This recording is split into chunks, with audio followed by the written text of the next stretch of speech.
The Medfit Anonymous Series, Part 4.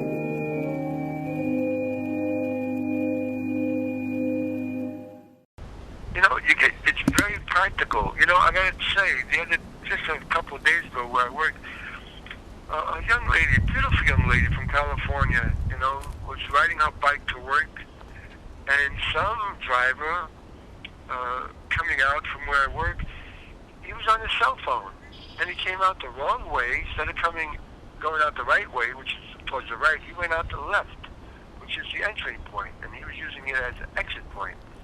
And this young, beautiful woman, coming with her bike, got ran over with somebody. Really? Yeah. I still feel the sadness of it. With a cell phone, distractions, not being present in the moment, and I don't know if she's on life support or whether she's passed on, I don't know. But this is what the monkey mind does. This practice can save lives.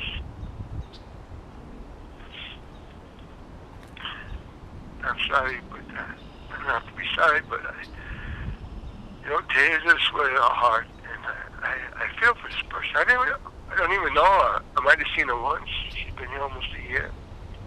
We've got like 500 people where I work.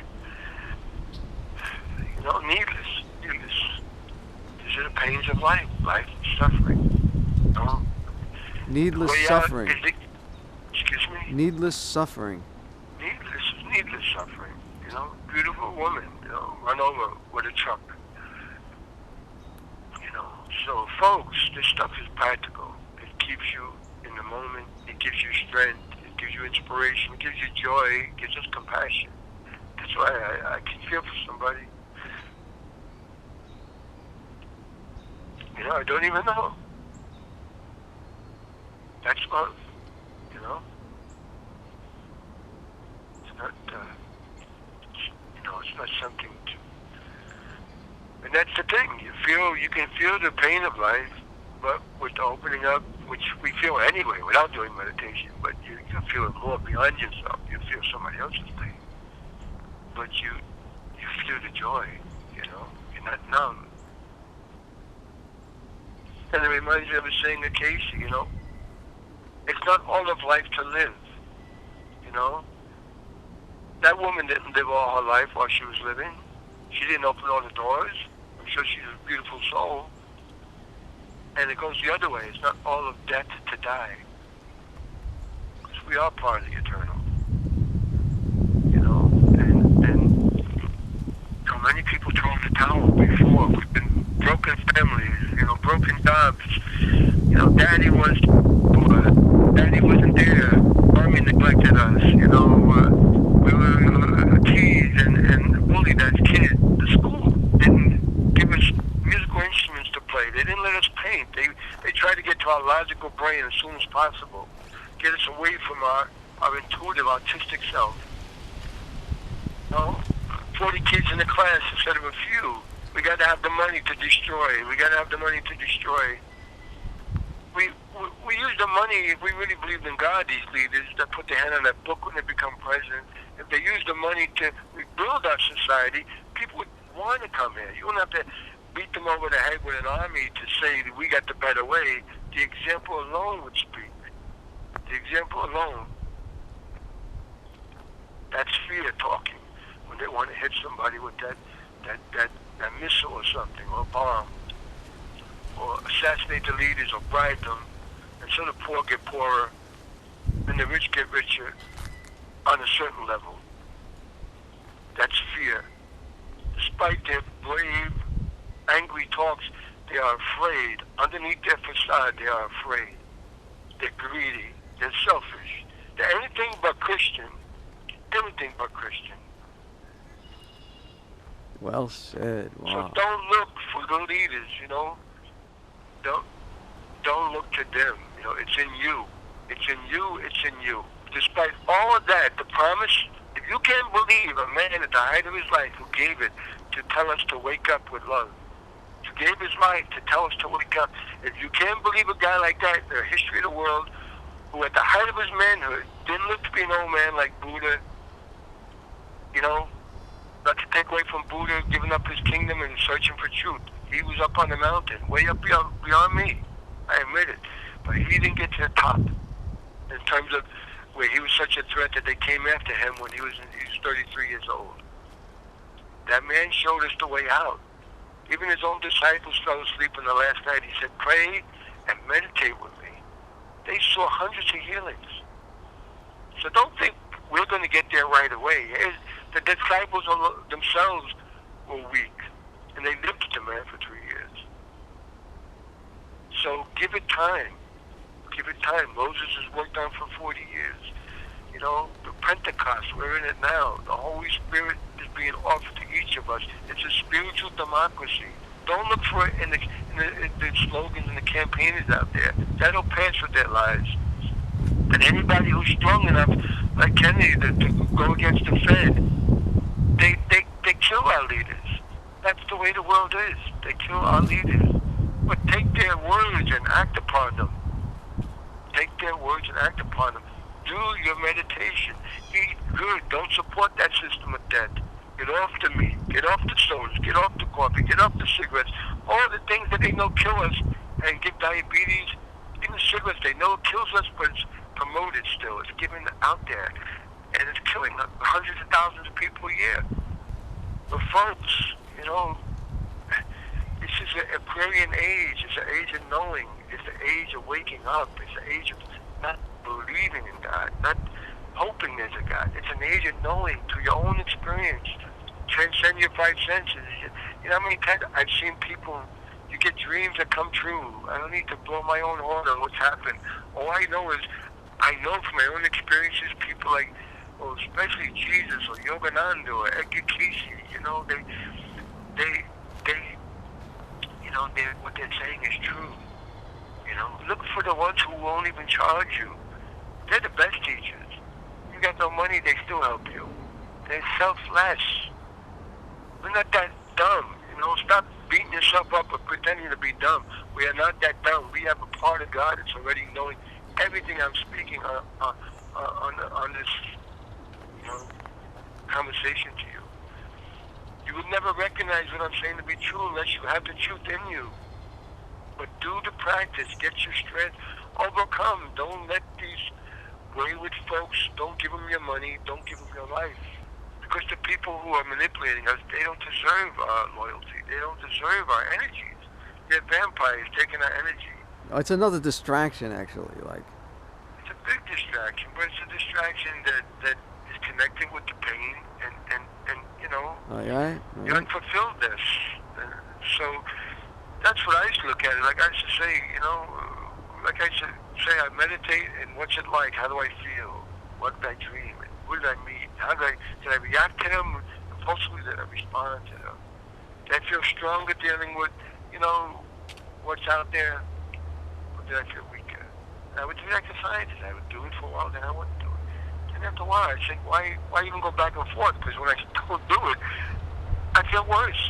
You know, I said on the other talk, I had a cold once for 3 weeks. I couldn't meditate. I've been meditating for quite a few decades now, and I had a cold for like 2-3 weeks, and I couldn't meditate. I prayed, you know, but I read inspirational literature. I heard my music. I went out to nature. I tried to do my good deeds. I did my good deeds, but I felt like I was going deeper and deeper, you know, still into a darkness, into like going down the mountain, you know, and feeling a heaviness. And I said, whoa, this feels terrible. I feel like I'm going into hell. And it was very valuable because it helped remind me what people feel like who are not meditating. It reminded me that's a place of suffering. It reminded me of the hopelessness that's involved with that, and wanting to do something to alleviate it. So can you give us a slow lesson on diving in, like? Well, all right. To repeat it, you find a place. If you're in the house, let the air come in. Get set up your little area with a candle or a nice picture. The music. We're to discuss not eating heavily for a few hours. Open up whatever constrictions you have in your clothing. particularly mainly in your solar plexus area. You know, you say your prayer for guidance and protection.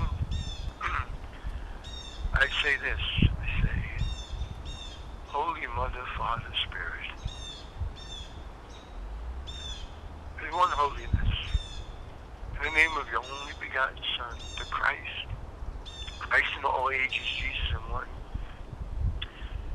Holy Mother, Father, Spirit is one holiness. In the name of your only begotten Son, the Christ. And I do say Jesus, being an example in recent times of such sacrifice at such a young manhood age. And has deeper, loving, conscious, cosmic communion with you. And then we start to breathe in. We take a breath in, hold it without getting uncomfortable. Let it out. Now if you're indoors, you're looking at your outer items, candle or picture. If you're outdoors, you're looking at a tree or a flower, whatever, or the ocean, or the mountaintop. You're looking at one point. You're keeping your mind focused on one point in this, on one object. And you just keep the breathing going gradually, holding within, breathing without, and you're trying to feel your soul. You're asking the Holy Spirit, whatever word you got for God, communicator, comforter, to come and be with you, for the drop of ocean and us to join the ocean. Within you, not outside, within you.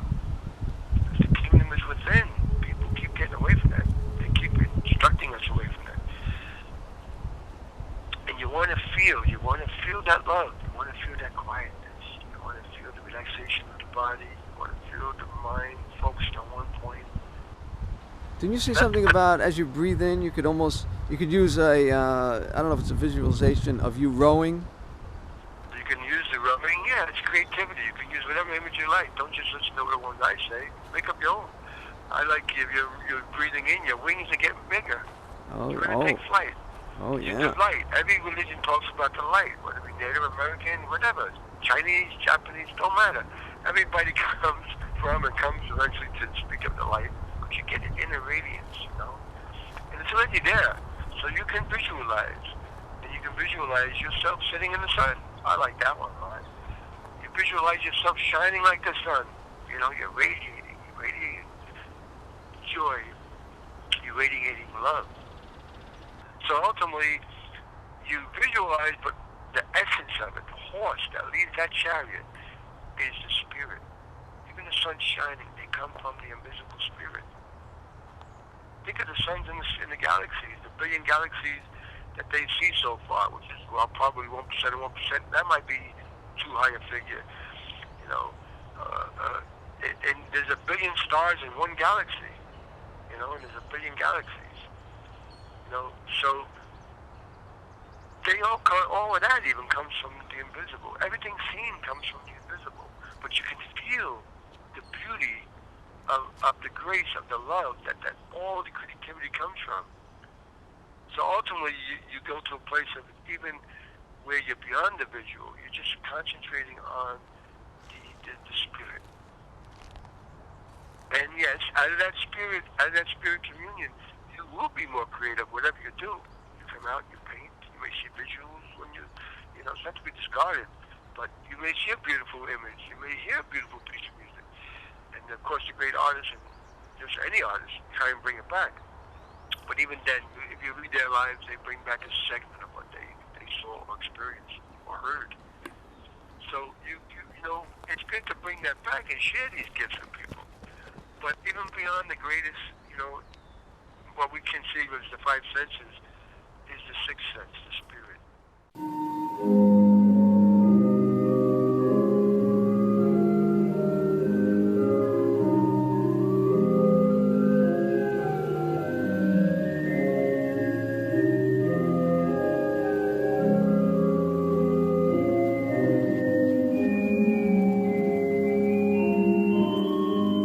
This concludes this discourse.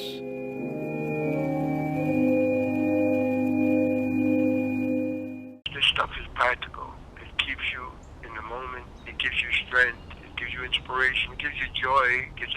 compassion. And that's the thing.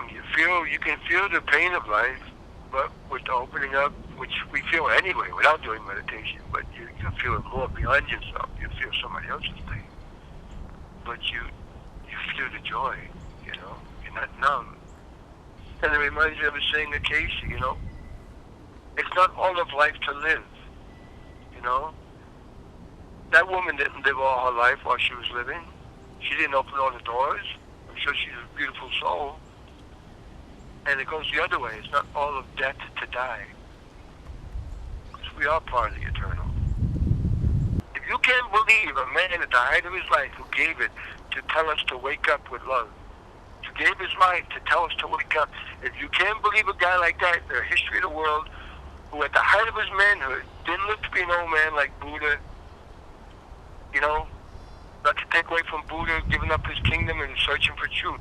He was up on the mountain, way up beyond me. I admit it. But he didn't get to the top. The Pentecost, we're in it now. The Holy Spirit is being offered to each of us. It's a spiritual democracy.